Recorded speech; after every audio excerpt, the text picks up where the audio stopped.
Hey folks, Sir Charles Carey, and I was watching the news last night, actually on my phone, and I saw the name Chadwick Boseman. I was like, why does that name sound familiar?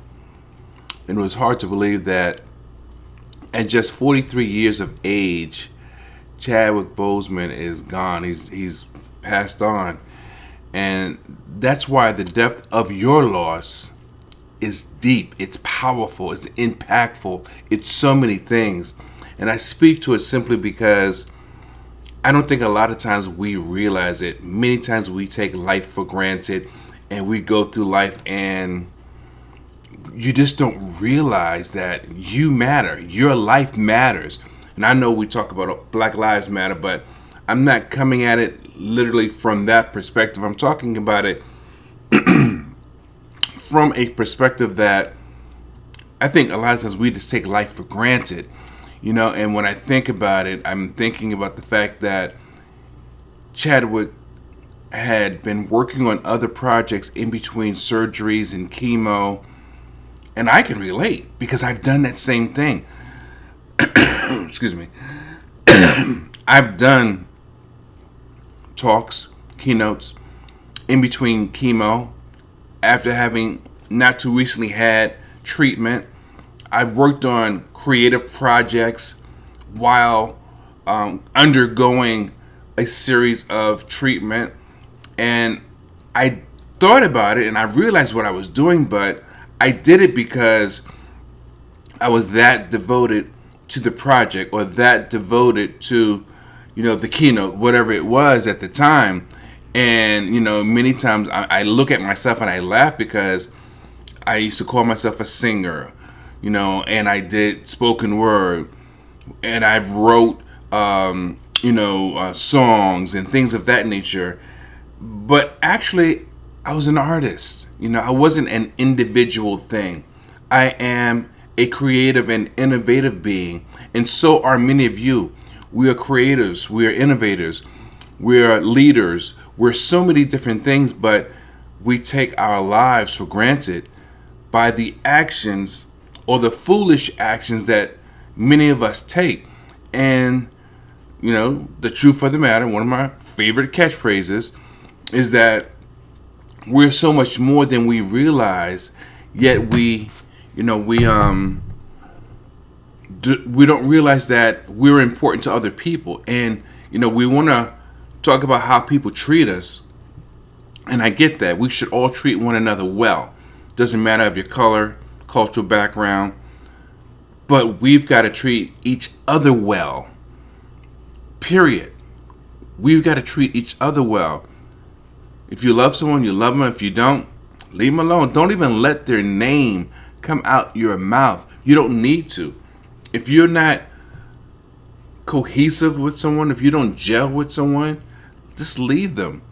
Let them come to their own terms, like you will come to your own terms. But I was thinking also about yesterday. I heard Martin Luther King Jr. the third talk about the loss of our dearly lost Martin Luther King. His loss, so many of us are still suffering through trauma and drama because of loss, and we still live recklessly, whether that's online, whether that's in real time, and we should not be that or do that. I know that when you don't have the answers, it frustrates you, it angers you. I don't have the answers for a lot of things, all of my brothers, all the male figures in my life were taken away from me. My father was murdered. My oldest brother was murdered. My brother beneath him disappeared. And I feel like my life was spared so that I could become the person that I am. And I'm not angry about it, but I'm grateful for it. Because you see, I have children. Two girls, and one son. And I also have two granddaughters and one grandson.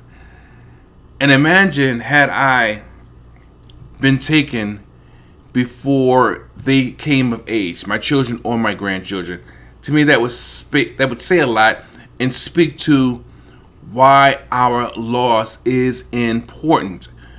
So my job, my responsibility is to not only pour into my children and into my grandchildren, but pour into all those who are under the sound of my voice, who are in the audiences that I address, and to do it with as much wisdom and grace and appreciation as possible. I've told many people, when I get a gig and I go speak at a particular agency or for a company or a Fortune company, yeah, I'm doing it. They're paying me to do it. But you know what? It's about representing those who have come along the journey with me. It's about representing from my high school alumni. They're really huge in my life. They have been and they probably always will be. The churches that I attended, the places of worship, the choirs that I've sung with, those that have passed before me. And no, it's not that Chadwick Boseman has made me realize this. I've always realized how important people from my past are, whether we're near each other or not. It doesn't matter. But it just goes to show you how precious this one ticket that you get is, and how you have to make the best impression, the best effort, the best of your ability with this one ticket. Okay, life in the hereafter, whatever it's going to be.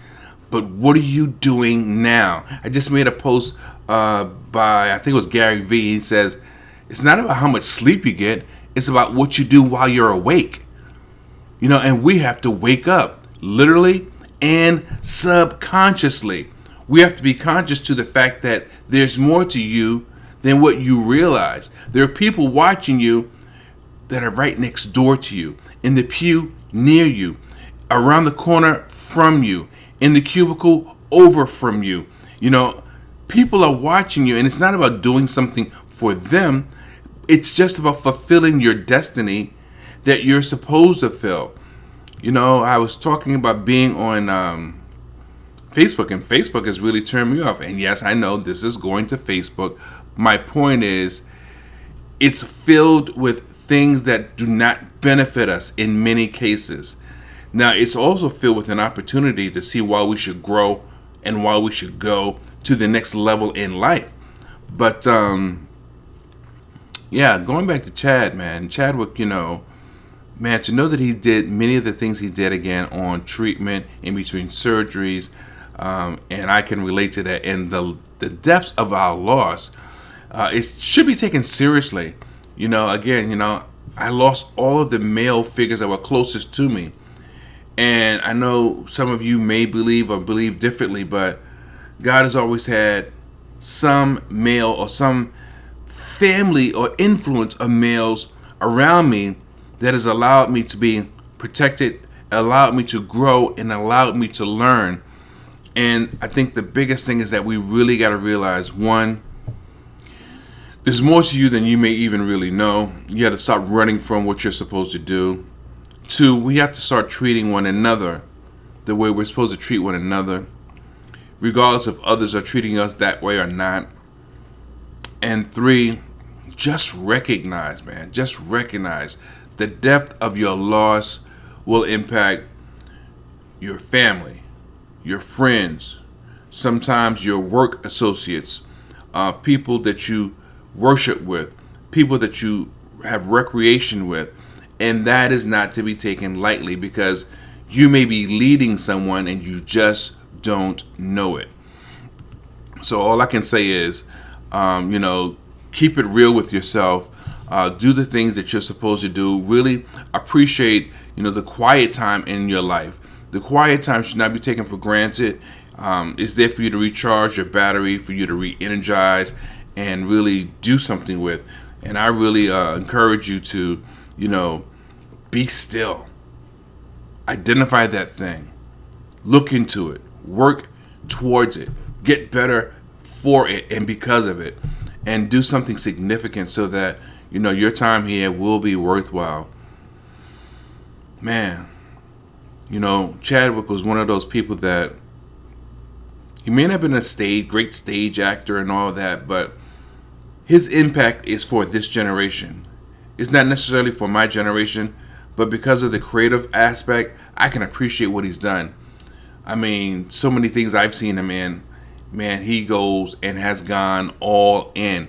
And it's time for you and me to go all in our God given gift, skill, talent, and ability.